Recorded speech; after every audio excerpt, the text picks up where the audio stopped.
Nandini Satpathy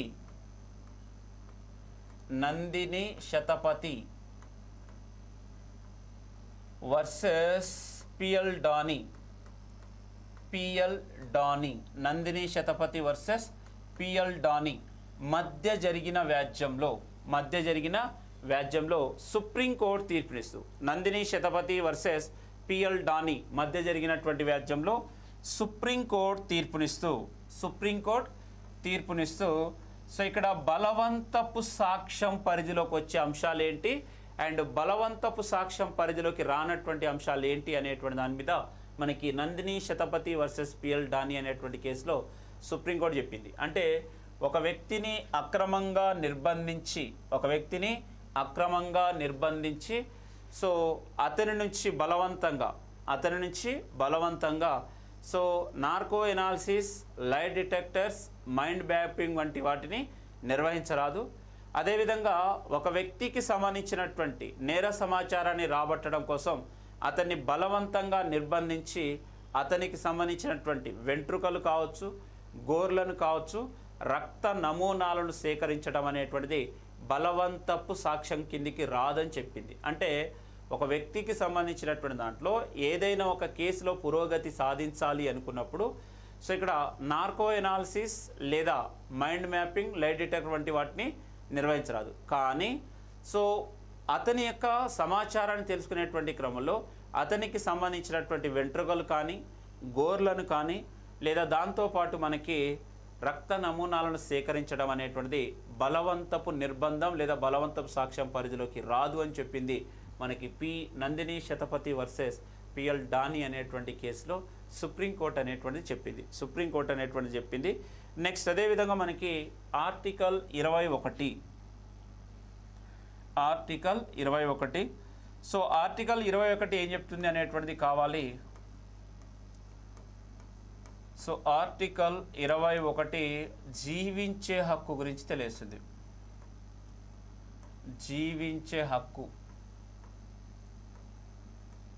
article 21 జీవించే హక్కు గురించి తెలియస్తుంది. సో ఇక్కడ జీవించే హక్కుకు సంబంధించినటువంటి దాంట్లో మనకి జీవించే హక్కు అనేటువంటి దానికి సంబంధించి ఇక్కడ ప్రాథమిక హక్కులలోనే అత్యంత విశిష్టమైనటువంటి హక్కు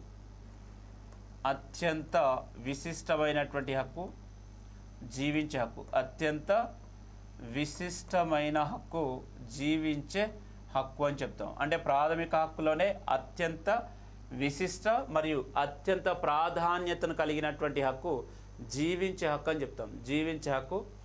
నెక్స్ట్ ఈ జీవించే హక్కుకు సంబంధించినటువంటి దాంట్లో ఈ జీవించే హక్కు స్వదేశీ పౌరులతో పాటు విదేశీ పౌరులకు కూడా వర్తిస్తుంది. స్వదేశీ పౌరులతో పాటు విదేశీ పౌరులకు కూడా వర్తిస్తుంది.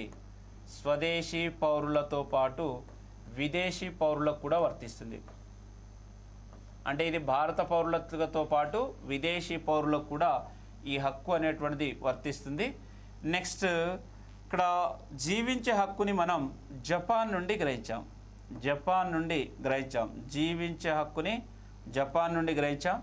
సో ఇక్కడ దీంట్లో జపాన్ నుండి గ్రహించినటువంటి అంశం చట్టంచే నిర్ధారించబడిన పద్ధతి.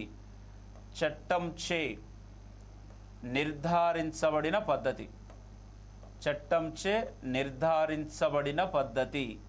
అంటే చట్టంచే నిర్ధారించబడిన పద్ధతిలో మినహా వ్యక్తి జీవించే హక్కుకి భంగం కలిగించరాదు. వ్యక్తి యొక్క జీవించే హక్కుకి భంగం కలిగించరాదు అనేటువంటి దాన్ని తెలియస్తుంది. సో ఈ అంశాన్ని ఎక్కడి నుంచి గ్రహించామంటే మనం జపాన్ నుండి గ్రహించాము.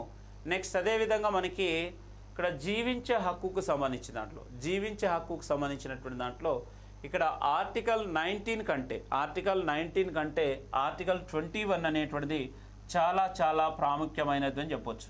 జీవించే హక్కు అనేటువంటిది ఆర్టికల్ 19 కంటే అంటే స్వేచ్ఛా హక్కు కంటే కూడా జీవించే హక్కు అంటే ఆర్టికల్ 21 అనేటువంటిది అత్యంత విశిష్టమైనదని చెప్పొచ్చు. అత్యంత విశిష్టమైనటువంటిది, అత్యంత ప్రాధాన్యతను కలిగినటువంటి ఆర్టికల్ అని చెప్పొచ్చు లేదా హక్కు అని చెప్పొచ్చు. అంటే ఆర్టికల్ 19లో నీకు స్వేచ్ఛా హక్కులను కల్పించింది. కానీ ఆ స్వేచ్ఛా హక్కులను సంపూర్ణంగా వినియోగించుకోవాలి అంటే ఆర్టికల్ 21 అనేటువంటిది చాలా ప్రాముఖ్యతను కలిగినటువంటిదని చెప్పొచ్చు. కాబట్టి ఆర్టికల్ 19 కంటే ఆర్టికల్ 21 అనేటువంటిది అత్యంత విశిష్ట లేదా అత్యంత ప్రాధాన్యతను కలిగినటువంటి ఆర్టికల్ అని చెప్పొచ్చు. నెక్స్ట్ సో ఇక్కడ ఐపీసీలోని సెక్షన్ 309 ప్రకారం సో ఆత్మహత్య నేరం అని చెప్తుంది. ఐపీసీలోని సెక్షన్ 309 ఆత్మహత్య చేసుకోవడం నేరం అని చెప్తుంది. ఐపీసీలోని సెక్షన్ 309 ఆత్మహత్య చేసుకోవడం నేరం. అదేవిధంగా ఐపీసీలోని సెక్షన్ 306 సో ఆత్మహత్యను ప్రేరేపించడం కూడా నేరం. ఆత్మహత్యను ప్రేరేపించడం కూడా నేరం అని చెప్తుంది. అంటే సో ఇక్కడ ఐపీసీలోని సెక్షన్ 309 ప్రకారం ఆత్మహత్య చేసుకోవడం నేరం అని చెప్తుంది. అండ్ ఐపీసీలోని సెక్షన్ 306 ప్రకారం ఆత్మహత్యను ప్రేరేపించడం కూడా నేరమే. సో కాబట్టి సో ఇది దీనికి సంబంధించింది. నెక్స్ట్ మరి ఆర్టికల్ 21పై జాతీయ అత్యవసర పరిస్థితి ప్రభావం అనేటువంటిది ఉంటుందా అంటే సో జాతీయ అత్యవసర పరిస్థితి కాలంలో కూడా జాతీయ అత్యవసర పరిస్థితి కాలంలో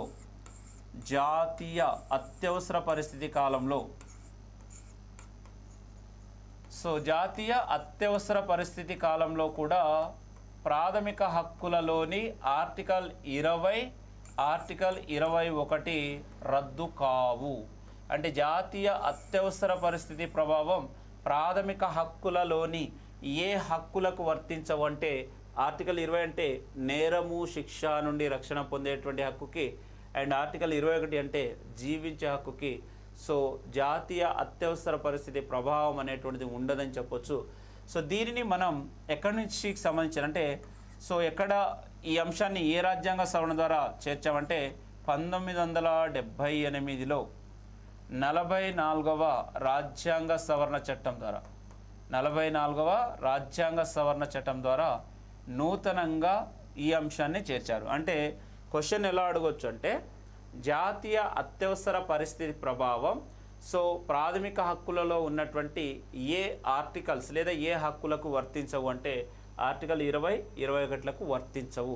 సో ఈ అంశాన్ని ఏ రాజ్యాంగ సవరణ చట్టం ద్వారా చేర్చామంటే 44వ రాజ్యాంగ సవరణ చట్టం ద్వారా చేర్చాం. 44వ రాజ్యాంగ సవరణ చట్టం ద్వారా చేర్చాం. కాబట్టి జాతీయ అత్యవసర పరిస్థితి కాలంలో సో ప్రాథమిక హక్కులను తాత్కాలికంగా రద్దు చేసేటటువంటి అధికారం రాష్ట్రపతికి ఉంటుంది. సో మరి అలా రద్దు చేసేటటువంటి క్రమంలో ఏ హక్కులను రద్దు చేయకుండా ఉండేటటువంటి అధికారం రాష్ట్రపతికి ఉంటుందంటే 20, 21 ఆర్టికల్ 20, 21. సో దీనికి సంబంధించినటువంటి అంశాలు ఇవి. నెక్స్ట్ అదేవిధంగా మరి దీంట్లో మనకి జీవించే హక్కుకు సంబంధించిన దాంట్లో 2 అంశాలు ఉన్నాయి. ఒకటి చట్టం చే నిర్ధారించబడిన పద్ధతి. చట్టం చే నిర్ధారించబడిన పద్ధతి.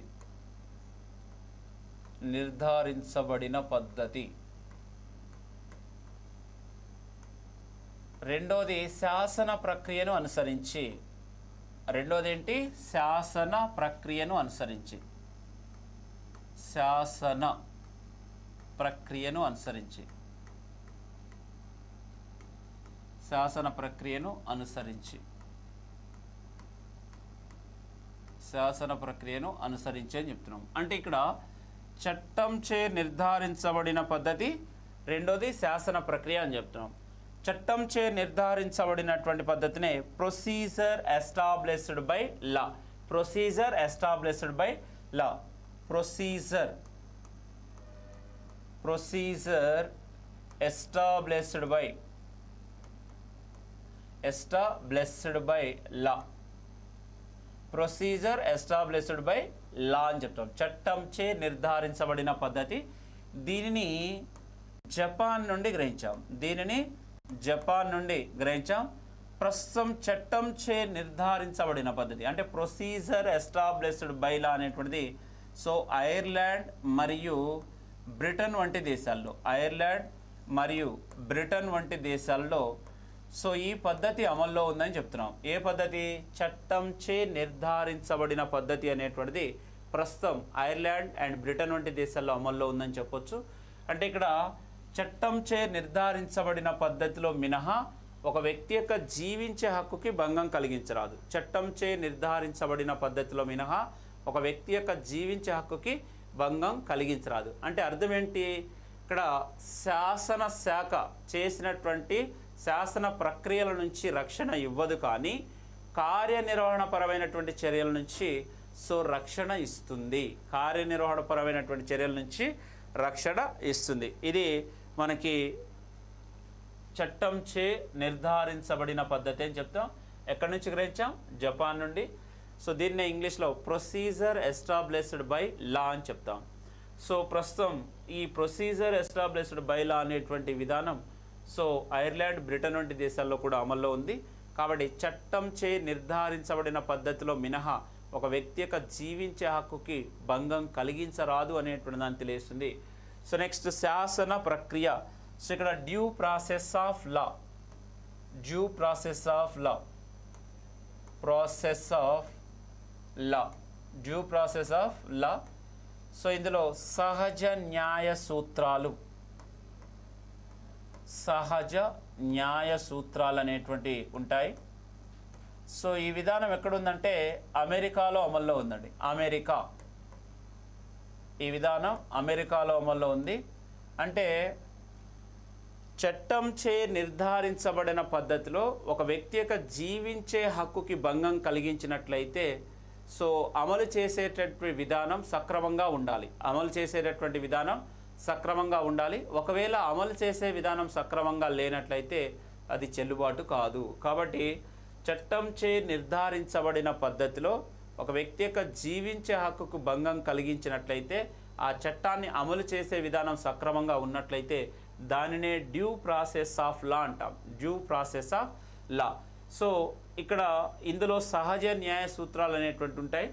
దీన్ని అమెరికా నుండి గ్రహించాం. అమెరికా నుండి గ్రహించాం అంటే ప్రభుత్వం చేసినటువంటి చట్టం సరైనదే, కానీ చట్టాన్ని అమలు చేసేటటువంటి విధానం సక్రమంగా లేనట్లయితే అది చెల్లుబాటు కాదని చెప్తుంది డ్యూ ప్రాసెస్ ఆఫ్ లా. ప్రభుత్వం చేసినటువంటి చట్టం సరైనదే, కానీ చట్టాన్ని అమలుపరిచే విధానం సక్రమంగా లేనట్టయితే అది చెల్లుబాటు కాదు అని చెప్పేదే మనకి due process of law, due process of law. కాబట్టి డ్యూ ప్రాసెస్ ఆఫ్ లాకు సంబంధించినటువంటి దాంట్లో మనకి డ్యూ ప్రాసెస్ ఆఫ్ లాకి ఉన్నటువంటి అంశాలు అనేటువంటివి. అంటే ఇక్కడ ఒకటి చట్టంచే నిర్ధారించబడిన పద్ధతి ఉంది, రెండోది శాసన ప్రక్రియను అనుసరించి అనేటువంటిది ఉంది. కాబట్టి చట్టంచే నిర్ధారించబడిన పద్ధతి అంటే జపాన్, అండ్ శాసన ప్రక్రియను అనుసరించి అనేటువంటి విధానం ఉంటే అమెరికా అని చెప్తాము. ఇక్కడ వీటికి సంబంధించిన దాంట్లో కేసెస్ ఉన్నాయండి మనకి. దీంట్లో కేసెస్లలో A K Gopalan, A K Gopalan, A K Gopalan versus state of, A K Gopalan versus state of Madras, A K Gopalan versus state of Madras. A K Gopalan versus state of Madras మధ్య జరిగినటువంటి వ్యాజ్యంలో సుప్రీంకోర్టు తీర్పునిస్తూ ఇక్కడ ఒకటి ఏకే గోపాలన్ అరెస్ట్ చట్టబద్ధమే అని చెప్పింది. ఏకే గోపాలన్ అరెస్ట్ చట్టబద్ధమే, ఏకే గోపాలన్ అరెస్ట్ చట్టబద్ధమే. దేన్ని ఆధారంగా ఈ కేసును విచారించిందంటే, ఈ తీర్పు ఎలా ఇచ్చిందంటే మనకి procedure established by law, procedure established by law, established by law అంటే చట్టంచే నిర్ధారించబడిన పద్ధతిని అనుసరించి ఏకే గోపాలన్ అరెస్టు చట్టబద్ధమే, ఏకే గోపాలన్ అరెస్టు చట్టబద్ధమే అని చెప్పింది. రెండోది ఆర్టికల్ 14, ఆర్టికల్ 19, 21 మధ్య అవినావభావ సంబంధం లేదని చెప్పింది. అవినావభావ సంబంధం లేదని చెప్పింది. అవినావభావ సంబంధం లేదు అంటే ఇక్కడ ఆర్టికల్ 14కి ఆర్టికల్ 19కి ఆర్టికల్ 21 మధ్య అవినావభావ సంబంధం లేదు. అంటే ఈ మూడింటిని కూడా వేర్వేరుగా చూడాలని చెప్పింది. ఈ మూడింటిని కూడా వేర్వేరుగా చూడాలి. నెక్స్ట్ పీడీ చట్టం కింద అరెస్ట్ కాబడినటువంటి వారికి, పీడీ చట్టం కింద అరెస్ట్ కాబడినటువంటి వారికి, అంటే పీడీ చట్టం కింద అరెస్ట్ కాబడినటువంటి వారికి సహజ న్యాయ సూత్రాలు వర్తించవు. అరెస్ట్ కాబడిన వారికి సో ఇక్కడ సహజ న్యాయ సూత్రాలు వర్తించవు. సహజ న్యాయ సూత్రాలు వర్తించవు. న్యాయ సూత్రాలు వర్తించవు. పీడీ చట్టం కింద అరెస్ట్ కాబడినటువంటి వారికి సహజ న్యాయ సూత్రాలు వర్తించవు. సహజ న్యాయ సూత్రాలు వర్తించవు. నెక్స్ట్ మరొక అంశం, పీడీ చట్టంలోని సెక్షన్ 14 చెల్లుబాటు కాదని చెప్పింది. పీడీ చట్టంలోని సెక్షన్ 14 చెల్లుబాటు కాదని చెప్పింది. చెల్లుబాటు కాదు. పీడీ చట్టంలోని సెక్షన్ 14 చెల్లుబాటు కాదని చెప్పింది. అంటే ఇక్కడ చూడండి, AK Gopalan versus state of Madras మధ్య జరిగినటువంటి వ్యాజ్యంలో సుప్రీంకోర్టు తీర్పునిస్తూ ఏకే గోపాలన్ అరెస్ట్ చట్టబద్ధమే అని చెప్పింది. అంటే ప్రొసీజర్ ఎస్టాబ్లిష్డ్ బై లా, చట్టంచే నిర్ధారించబడిన పద్ధతిని అనుసరించి ఇందులో సుప్రీంకోర్టు తీర్పునిచ్చింది. రెండోది ఆర్టికల్ 14, ఆర్టికల్ 19, ఆర్టికల్ 21 మధ్య అవినావభావ సంబంధం లేదు. అంటే ఇక్కడ 14 చట్టం ముందు అందరూ సమానులే, ఆర్టికల్ 19 స్వేచ్ఛా హక్కు అండ్ ఆర్టికల్ 21 జీవించే హక్కు. కాబట్టి ఈ మూడింటిని కూడా వేరువేరుగా చూడాలని చెప్పింది. కాబట్టి ఈ మూడింటిని మధ్య అవినావభావ సంబంధం లేదని చెప్పింది. అండ్ పీడీ చట్టం కింద అరెస్ట్ కాబడినటువంటి వారికి సహజ న్యాయ సూత్రాలు అంటే డ్యూ ప్రాసెస్ ఆఫ్ లా అనేటువంటిది వర్తించదు అని చెప్పింది. డ్యూ ప్రాసెస్ ఆఫ్ లా అనేటువంటిది వర్తించదు. అండ్ పీడీ యాక్ట్లోని సెక్షన్ 14 చెల్లుబాటు కాదని చెప్పింది. అంటే ఇక్కడ పీడీ చట్టం దేనికోసం ఏర్పాటు చేస్తారు? నివారక నిర్బంధం. అంటే నేరం జరగనప్పటికీ నేరం జరుగుతుందేమోనని భావించి ముందుగానే నిర్బంధించడాన్నే నివారక నిర్బంధ చట్టం అంటారు. అయితే ఇలా నిర్బంధించే అధికారం మీకుంది, కానీ అలా నిర్బంధించినటువంటి వ్యక్తి సో బెయిల్ను పొందకుండా నిషేధించడం అనేటువంటిది ఒక వ్యక్తి యొక్క జీవించే హక్కుకి భంగం కలిగిస్తుంది. కాబట్టి పీడీ చట్టంలోని సెక్షన్ 14 అనేటువంటిది చెల్లుబాటు కాదని చెప్పింది. పీడీ చట్టంలోని సెక్షన్ 14 అనేటువంటిది చెల్లుబాటు కాదని చెప్పింది. అయితే ఇక్కడ వాస్తవానికి ఏకే గోపాలన్ అనేటువంటి వ్యక్తి సో ఇక్కడ స్వాతంత్ర సమరయోధుడు. నెక్స్ట్ అదేవిధంగా మనకి ఇతను ఒక కమ్యూనిస్ట్ వాది.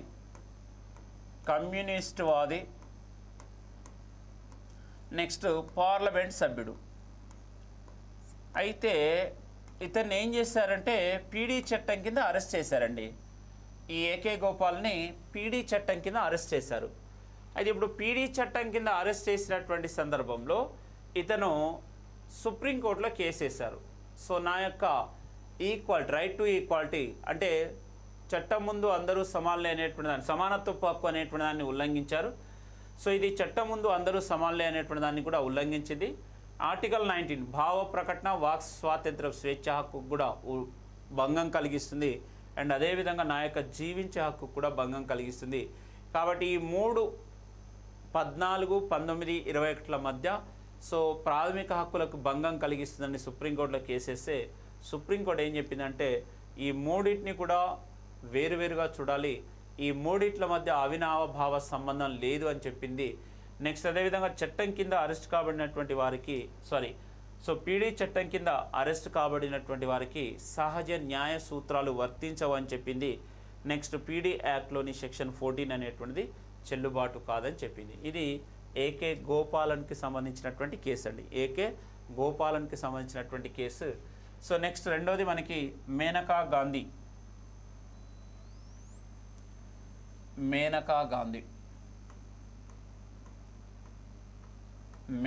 గాంధీ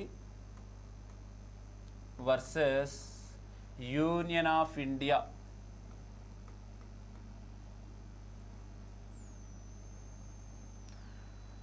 సో ఇక్కడ మేనకా గాంధీకి సంబంధించిన కేసు ఏంటంటే మనకి విదేశీ సంచారానికి సంబంధించినటువంటి కేసు, విదేశీ సంచార కేసు.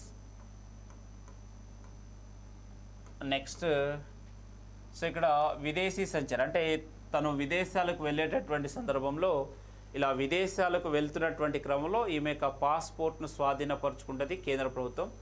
అయితే సో ఏ కారణం చేత మీరు తన యొక్క పాస్పోర్ట్ని స్వాధీనపరుచుకున్నారని సుప్రీంకోర్టు ఇక్కడ మేనకా గాంధీ కేసులో కేంద్ర ప్రభుత్వాన్ని అడిగితే ప్రజా అవసరాల దృష్ట్యా లేదా ప్రజా సంక్షేమం దృష్ట్యా సో పాస్పోర్ట్ని స్వాధీనపరచుకోవాల్సి వచ్చింది అని చెప్పేసి వదిలేసింది. అంటే కారణాలు చెప్పాల్సిన అవసరం లేదని చెప్తే అప్పుడు మేనకా గాంధీ సో ఇక్కడ విదేశీ సంచారం అనేటువంటిది జీవించే హక్కులో అంతర్భాగం అని పేర్కొంటూ సో ఇదే కేసులో సుప్రీంకోర్టులో కేసు వేయడం జరిగింది మేనకా గాంధీ. సో ఈ మేనకా గాంధీ కేసులో మనకి దీనికి సంబంధించినటువంటి దాంట్లోనే సుప్రీంకోర్టు ఏమని చెప్పిందంటే మేనకా గాంధీ అరెస్ట్ చట్టబద్ధం కాదు అని చెప్పింది. మేనకా గాంధీ అరెస్ట్ చట్టబద్ధం కాదు. మేనకా గాంధీ అరెస్ట్ చట్టబద్ధం కాదు. మేనకా గాంధీ యొక్క అరెస్ట్ చట్టబద్ధం కాదు అంటే సో దీంట్లో ఏకే గోపాలన్ కేసులో ఇచ్చినటువంటి తీర్పును పునర్సమీక్షించి సుప్రీంకోర్టు ఇక్కడ డ్యూ ప్రాసెస్ ఆఫ్ లా అనేటువంటి దాన్ని ఉపయోగించింది. ఇక్కడ డ్యూ ప్రాసెస్ ఆఫ్ లాని ఉపయోగించి మేనకా గాంధీ అరెస్ట్ చట్టబద్ధం కాదని చెప్పింది. నెక్స్ట్ అదేవిధంగా మనకి రెండో అంశం ఏంటిదంటే సో దీంట్లోనే మనకి ఆర్టికల్ 14, 19, 21 మధ్య అవినావభావ సంబంధం కలదు. అంటే ఇక్కడ ఆర్టికల్ 14ని, ఆర్టికల్ 19ని, ఆర్టికల్ 21ని వేరువేరుగా చూడలేమని చెప్పింది. సో ఈ మూడిటికి కూడా అవినావభావ సంబంధం ఉంది అనేటువంటి దాన్ని తెలియజేసింది. నెక్స్ట్ పీడీ చట్టం కింద అరెస్ట్ కాబడినటువంటి వారికి కూడా సహజ న్యాయ సూత్రాలు వర్తిస్తాయి. పీడీ చట్టం కింద అరెస్ట్ కాబడినటువంటి వారికి కూడా సహజ న్యాయ సూత్రాలు వర్తిస్తాయి. సహజ న్యాయ సూత్రాలు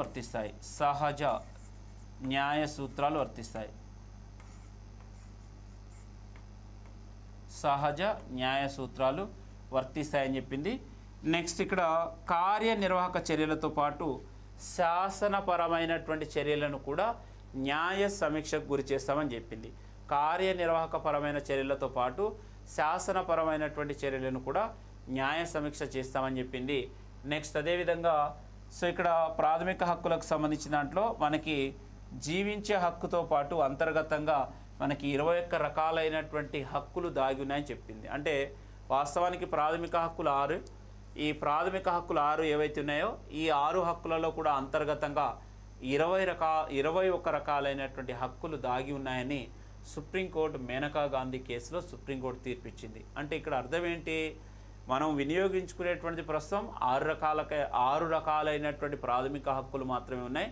కానీ ఈ 6 రకాల ప్రాథమిక హక్కుల్లో అంతర్గతంగా 21 రకాలైనటువంటి హక్కులు దాగి ఉన్నాయని చెప్పింది. అంటే ఉదాహరణ స్వేచ్ఛమైనటువంటి గాలిని పీల్చేటటువంటి హక్కు, సో అదేవిధంగా మనకి ప్రాథమిక విద్యను పొందేటటువంటి హక్కు, దాంతోపాటుగా మనకి ముఖ్యంగా ఈ ఏదైతే సంచారం చేసేటటువంటి హక్కు ఉందో అది కూడా స్వేచ్ఛా హక్కు అనేటువంటి చెప్పొచ్చు.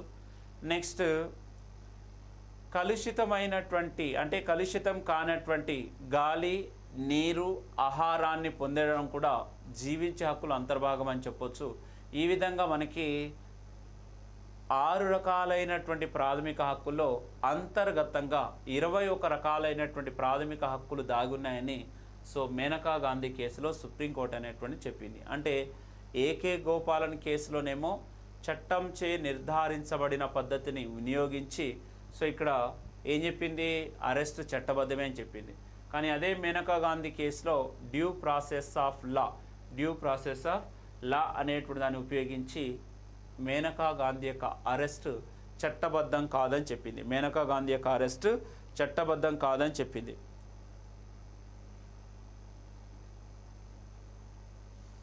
సో ఇది దీనికి సంబంధించిందండి. నెక్స్ట్ దీంట్లో కొన్ని కేసెస్